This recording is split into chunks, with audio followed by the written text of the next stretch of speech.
افسوس یہ ہے کہ میں اس میں غیر مسلم لوگوں کو بلیم نہیں کرنا چاہتا، اپنے کو اور اپنے جیسے مسلمانوں کو پورا الزام دینا چاہتا ہوں۔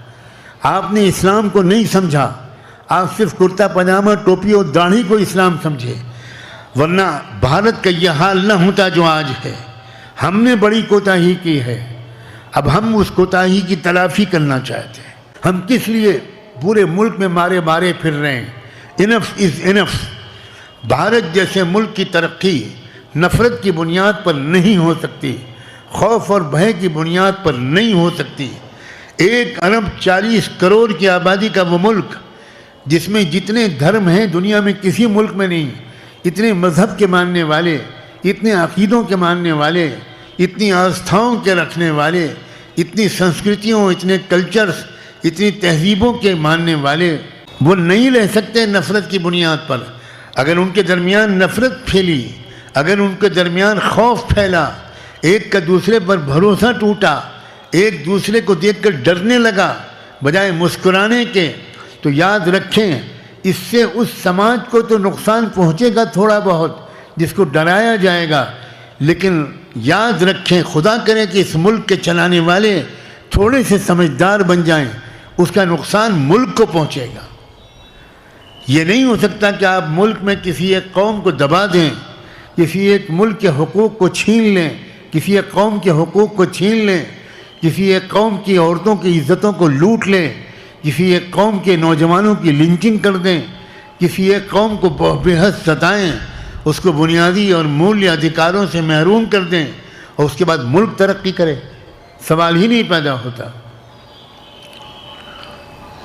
اب عام لوگوں کو کھڑا ہونا چاہیے، اور یہ سیاسی مطالبہ نہیں ہے، یہ دینی مطالبہ ہے۔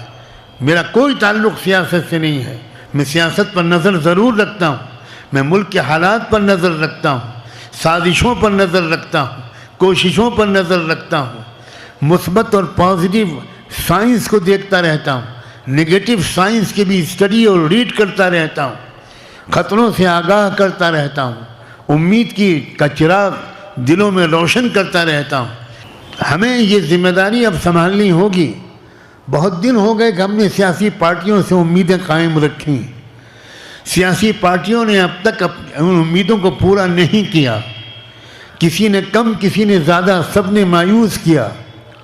صورتحال بہت نازک ہے، اور اب ملک ایک ایسے دوراہے پر کھڑا ہو گیا ہے، ایک ایسے کراس روڈ پر پہنچ گیا ہے کہ اب تو گھر بیٹھ کر تبصرہ کرنا حرام ہو گیا ہے۔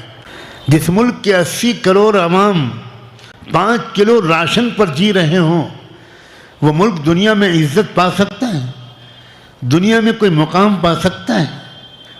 80 کروڑ عوام، ہماری سرکار فخر کے ساتھ کہتی ہے، جس بات کو شرم کے ساتھ کہنا چاہیے، اسے کہنا چاہیے کہ ہم معافی مانگتے ہیں دیش کے عوام سے، ہم لوگوں کو روزگار نہیں دے سکے، ہم مہنگائی کو کنٹرول نہیں کر سکے، ہم گھر گھر لوگوں کی ضروریات نہیں پوری کر سکے۔ ایسی ویوستھا، ایسا اکنامک سسٹم، ایسا لیونگ کنڈیشن، ایسا اعتماد، محبت اور بھروسے کا ماحول ملک میں نہیں بنا سکے کہ جس کی وجہ سے ہمیں 80 کروڑ لوگوں کو 5 کلو راشن دینا پڑتا ہے۔ اگر گھر میں 5-6 افراد ہیں تو آپ بتائیے یہ 5 کلو راشن کئے دن چلے گا؟ کتنے لوگوں کی بھوک مٹا پائے گا؟ یہ کوئی فخر کی بات ہے؟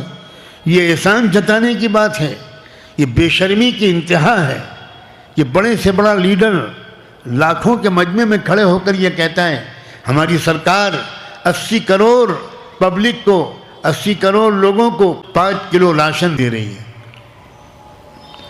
یہ فیلیور کی علامت ہے، یہ ناکامی کی علامت ہے، یہ مس مینجمنٹ کی علامت ہے، یہ کرپشن کی دلیل ہے۔ ایک طرف بھیک پر جی رہی ہے، ہم لوگوں کو اپنے پیروں پر کھڑا نہیں کر سکے۔ میں حکومت کو اور کسی سیاسی پارٹی کو بلیم کرنے کے لیے نہیں آیا ہوں، میں سب سے پہلے اپنے قصور کا اعتراف کرنے کے لیے آیا ہوں۔ ہمارا قصور ہے یہ۔